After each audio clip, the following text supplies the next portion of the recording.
মোহাম্মদ আজম বাংলা একাডেমির জুতার ছাঁচের মধ্যে কলম বানাতে পারবেন না, ফাঁসিবাদের ছাঁচের মধ্যে দেশপ্রেম আর মননের প্রতীক করতে পারবেন না। তাই আমরা চাই বাংলা একাডেমির আমূল সংস্কার। যার সাহিত্য মানের থেকে অনেক উল্লেখযোগ্য কবি যারা পুরস্কার পেতে পারতেন তাদেরকে অবহেলা করা হয়েছে। সরাসরি গণহত্যায় উস্কানিদাতা লেখকদেরকে কেন এই পুরস্কারের মধ্যে আনা হয়েছিল? বাংলা একাডেমি প্রকৃতপক্ষে মননের প্রতীক হয়ে উঠুক। আমরা চাই বাংলা একাডেমির ভেতর থেকে সংস্কার হোক। আমরা আজকে শুধু সংস্কারের কথা বলছি না, জুলাই গণঅভ্যুত্থানের পর আমরা বাংলা একাডেমিকে লিখিতভাবে সংস্কারের প্রস্তাব দিয়েছি। বাংলা একাডেমি সেটা গ্রাহ্য এখনো করেনি। দেখেছিলাম বেশিরভাগের সমস্ত দূষণদের প্রত্যেকটা রুম শৃঙ্খলা তালাবদ্ধ করে তারা পালিয়েছে। আপনি তাদের ডেকে ডেকে নিয়ে এসেছেন আজম ভাই, আপনি তাদের ডেকে ডেকে এনে পুনর্বাসন করেছেন এবং কলঙ্কিত পুরস্কারের মাধ্যমে বাংলা একাডেমিকে কলঙ্কিত করেছেন আপনি। সেই দায় আপনাকে নিতে হবে, সেই দায় সংস্কৃতি মন্ত্রণালয়কে নিতে হবে, সেই দায় এই সরকারকে নিতে হবে। আপনারা আমাদের আবার বাধ্য করবেন না। আমরা রাষ্ট্রতে শান্তিপূর্ণভাবে থাকতে চাই, আপনাদের সহযোগিতা করতে চাই।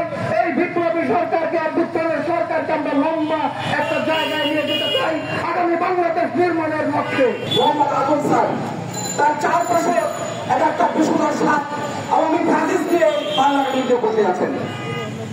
চারপাশে বিশুদ্ধ সাপ নিয়ে একজন দিদি কি করার থাকে। আমরা বলবো অবিলম্বে বাংলা একাডেমিতে কামাল চৌধুরীর যে শিষ্য রয়েছেন এবার পরিবারের সদস্য সচিব করা হয়েছে তাকে। আমি জানতে চাই কিভাবে তাকে এটা করা হয়। যিনি কামাল চৌধুরীর শিষ্য তাকে কিভাবে গুরুত্বপূর্ণ পদে রাখা হবে। এবং আমি জানতে চাই এখানে রয়্যাল এজেন্ট রয়েছেন বাংলা একাডেমিতে। আপনারা প্রমাণ চাইলে আপনারা জানেন সেটা। তারা বাংলা একাডেমিতে রয়েছেন আবর্জনাদের পুরস্কৃত করেছে, সমস্ত পুরস্কার বাতিল করতে হবে, এই দাবি আমার। এই দাবি আমি মনে করি সংগ্রামের সকল মানুষের। এই হাজার হাজার ছাত্র জনতার রক্তের উপরে দাঁড়িয়ে সাংস্কৃতিক বিপ্লবের যে প্রতিশ্রুতি উনি করেছিলেন সেখানে তিনি পুরোপুরি ব্যর্থ হয়েছেন। আমরা বিশ্বাস করি সংস্কৃতির সার্বভৌমত্ব, সেই সংস্কৃতি নিয়ে আপনারা যদি এই তামাশা করেন, এই শাসনের খেলা খেলেন, আমরা অবশ্যই সেটা শক্ত হাতে প্রতিহত করবো।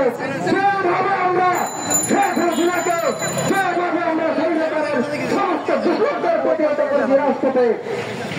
আপনারা ভুলে গেছেন আমাদের শক্তি, আপনারা ভুলে গেছেন আমাদের সামর্থ্য, আপনারা ভুলে গেছেন আমাদের ঐক্যবদ্ধতা। কি boss, vital match, tough opponent, tension? Come on bro, অপোনেন্টকে নিয়ে ভাবার সময় আছে। আসল অলরাউন্ডারের কাজই তো হলো যে কোনো টাফ সিচুয়েশনে টিমকে অলরাউন্ড প্রোটেকশন দেওয়া।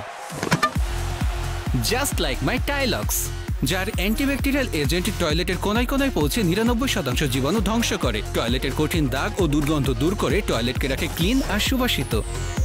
টাইলক্স টয়লেট ক্লিনার, ক্লিন মানেই টাইলক্স।